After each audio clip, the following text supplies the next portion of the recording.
Welcome to my channel. कैसे हैं आप सब। जीएसटी की लास्ट वीडियो में हमने टैक्स क्या होता है, टाइप्स ऑफ टैक्सेस और डायरेक्ट टैक्स और इनडायरेक्ट टैक्स के बीच के डिफरेंस के बारे में जाना था। आज की वीडियो में हम इंडिया में जीएसटी कब से अप्लाई हुआ, मीनिंग ऑफ जीएसटी और जीएसटी की विशेषताएं means silent features of GST के बारे में जानेंगे। तो चलिए जानते हैं हमारी कंट्री में जीएसटी कब से स्टार्ट हुआ था। The act was passed in Parliament on 8 September 2016 and finally India's biggest indirect tax reform, goods and service tax, came into force with effect from 1 July 2017. Bharat में माल एवं सेवा कर 1 जुलाई 2017 से लागू हुआ था। Under GST system there is no tax on tax. GST means goods and service tax. GST कोई नए टाइप का टैक्स या एक्स्ट्रा टैक्स नहीं है, बल्कि कई टाइप्स के इनडायरेक्ट टैक्स को मर्ज करके उसकी जगह रिप्लेस किया गया टैक्स है। जीएसटी लगाने के बाद सेंट्रल गवर्नमेंट और स्टेट गवर्नमेंट के द्वारा लगाए गए कई प्रकार के टैक्स कम्प्लीटली बंद कर दिए गए हैं, जैसे value added tax, central sales tax, केंद्रीय बिक्री कर, एक्साइज ड्यूटी, उत्पादन शुल्क, सेवा कर, सर्विस टैक्स एट्सेट्रा। अब देखते हैं माल एवं सेवा कर का अर्थ। भारतीय संविधान के अनुच्छेद 366(12)(a) के अनुसार माल एवं सेवा कर का आशय मानवीय उपयोग की शराब की पूर्ति पर देय कर के अलावा माल या सेवा या दोनों की आपूर्ति पर लगाए गए कर से है। Meaning of GST. According to Indian constitution article 366(12)(a), GST means a tax on supply of goods or services or both except taxes on supply of alcoholic liquor for human consumption। इस definition के according GST council ने consumer के लिए alcohol यानी शराब पर GST न लगाते हुए शराब पर टैक्स लगाने का अधिकार स्टेट यानी राज्य को दे दिया है, जबकि इंडस्ट्रीज में यूज होने वाली शराब या अल्कोहल पर जीएसटी लगाया जाएगा। Now salient features of GST. माल एवं सेवा कर की प्रमुख विशेषताएं। फर्स्ट है GST is an indirect tax. माल एवं सेवा कर अप्रत्यक्ष कर है। जीएसटी एक अप्रत्यक्ष कर मीन्स इनडायरेक्ट टैक्स है, क्योंकि ये टैक्स कंज्यूमर गवर्नमेंट को डायरेक्टली पे नहीं करता, बल्कि थ्रू चैनल ये टैक्स गवर्नमेंट तक पहुंचता है। इस चैनल में प्रोड्यूसर, सप्लायर, होलसेलर, रिटेलर और कंज्यूमर्स आते हैं। सेकेंड है नेक्स्ट है it is destination based tax. यह गंतव्य आधारित उपभोग कर है। जीएसटी के अकॉर्डिंग टैक्स कलेक्शन का बेनिफिट उस स्टेट को मिलता है जिस स्टेट में गुड्स या सर्विसेज का डेस्टिनेशन यानी गंतव्य स्थान है। मीन्स जिस स्टेट में गुड्स या सर्विसेज का कंजम्पशन यानी उपभोग होता है उस स्टेट को टैक्स का बेनिफिट मिलता है। इन ईजी वर्ड्स, अगर गुड्स का प्रोडक्शन और कंजम्पशन एक ही स्टेट में हुआ है तो उसी स्टेट को टैक्स का बेनिफिट मिलेगा, बट गुड्स के प्रोडक्शन और कंजम्पशन का प्लेस अलग अलग स्टेट में है तो ऐसी कंडीशन में इस गुड्स का टैक्स बेनिफिट उस स्टेट को मिलेगा जहां उस गुड्स का कंजम्पशन यानी उपभोग हुआ है। फॉर एग्जांपल, सपोज़ कोई वुड कार्विंग के फर्नीचर का प्रोडक्शन यूपी में हुआ है और इसकी सप्लाई गुजरात में होती है, तो इस गुड्स का सप्लाई या कंजम्पशन प्लेस गुजरात है, तो इसलिए इस गुड्स से जो भी टैक्स होगा उसका बेनिफिट गुजरात स्टेट गवर्नमेंट को मिलेगा, ना कि यूपी गवर्नमेंट को। Next is GST is levied only on value addition. GST केवल मूल संवर्धन पर लगाया जाता है।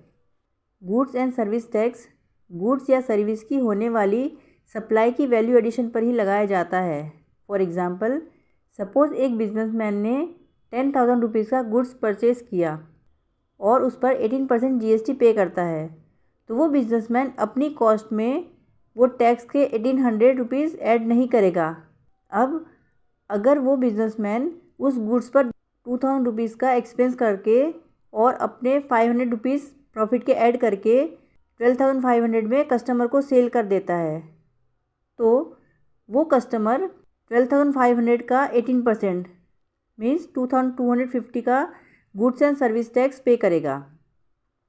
अब वो बिजनेसमैन जिस पर 1800 का टैक्स लगाया गया था वो अपने टैक्स की अमाउंट 2250 में से 1800 अपने पास रखकर 450 रुपीज़ का टैक्स गवर्नमेंट को पे कर देगा, जो कि 2500 रुपीज़ की वैल्यू एडिशन का 18% है।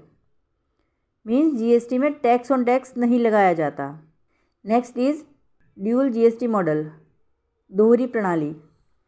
भारत में अपनाए जाने वाला जीएसटी मॉडल ड्यूल मॉडल है। ड्यूल जीएसटी मॉडल में टैक्स सेंट्रल गवर्नमेंट और स्टेट गवर्नमेंट के थ्रू एक साथ लगाया जाता है। जिस रेट पर भी टैक्स लगाया जाएगा उसका half part CGST means central goods and service tax होगा और half part SGST means state goods and service tax का होगा। फॉर एग्जांपल, सीमेंट पर जीएसटी की रेट 28% है तो 14% सीजीएसटी होगा और 14% एसजीएसटी होगा। Next is exempted goods and services, कर मुक्त माल एवं सेवाएं। जीएसटी में कई गुड्स एंड सर्विसेज को ज़ीरो टैक्स कैटेगरी में रखा गया है। डेली यूज़ की कई ज़रूरी गुड्स और सर्विसेज को जीएसटी से एग्जेम्प्टेड यानी कर मुक्त किया गया है। मीन्स ऐसी चीज़ों के खरीदने या बेचने पर कोई भी टैक्स नहीं लगेगा। जीएसटी काउंसिल ने 150 से ज़्यादा टाइप्स के गुड्स एंड सर्विसेज को ज़ीरो टैक्स की कैटेगरी में रखा है। इनमें सभी दाल, आटा, बेसन, नमक, बुक्स, दूध, दही, फल, सब्जी, ब्रेड वगैरह वगैरह मेन हैं। इसके अलावा सभी टाइप्स की एडमिनिस्ट्रेटिव, प्रशासनिक, न्यायिक, जुडिशियल, एग्रीकल्चर, कृषि, एजुकेशनल, शैक्षणिक, हेल्थ, स्वास्थ्य वगैरह वगैरह की सर्विसेज को भी टैक्स फ्री कैटेगरी में रखा गया है। Next is single tax in place of several indirect taxes, अनेक अप्रत्यक्ष करों के स्थान पर एक कर। जीएसटी से पहले भारत में कई प्रकार के अप्रत्यक्ष कर मीन्स इनडायरेक्ट टैक्स लगाए जाते थे, जैसे central sales tax, VAT, excise duty, service tax etcetera. अब इन सब इनडायरेक्ट टैक्सेस को मर्ज करके जीएसटी में इंक्लूड कर दिया है और अलग अलग टैक्स के बजाय एक कर goods and service tax apply किया गया है। टैक्स स्लैब्स, जीएसटी की दरें। जीएसटी में कर योग्य वस्तुओं को अलग अलग कैटेगरी में रखा गया है, जैसे कुछ गुड्स को 5% की कैटेगरी में, कुछ को 12% की, कुछ को 18% की, कुछ को 28% की और कुछ गुड्स एंड सर्विसेज को 0% की कैटेगरी में रखा गया है। For example, cement, electronics and vehicle को 28% की कैटेगरी में रखा गया है। सभी टैक्सेबल सर्विसेज को 18% की कैटेगरी में रखा गया है। इस तरह अलग अलग कई कैटेगरी में गुड्स एंड सर्विसेज को डिवाइड किया गया है। Next is amount of GST should be shown separately in invoice. GST की राशि बिल में अलग से प्रदर्शित करना। Goods and service tax system में सप्लायर को दिए गए टैक्स की छूट मीन्स इनपुट टैक्स क्रेडिट तभी मिलती है जब बिल में ऐसे टैक्स की अमाउंट अलग से मेंशन की गई हो। Next is exemption from registration to person doing business on small scale. लघु स्तर पर व्यापार करने वाले व्यक्तियों को पंजीकरण से मुक्ति। जीएसटी एक्ट में जिस पर्सन का फाइनेंशियल ईयर में टोटल टर्नओवर 40 लाख या 20 लाख उनके स्टेट में जो भी एप्लीकेबल हो उससे ज़्यादा नहीं है तो उस पर्सन को रजिस्ट्रेशन करवाना कंपलसरी नहीं होता। Next is decentralisation in administration. कर प्रशासन में विकेंद्रीकरण।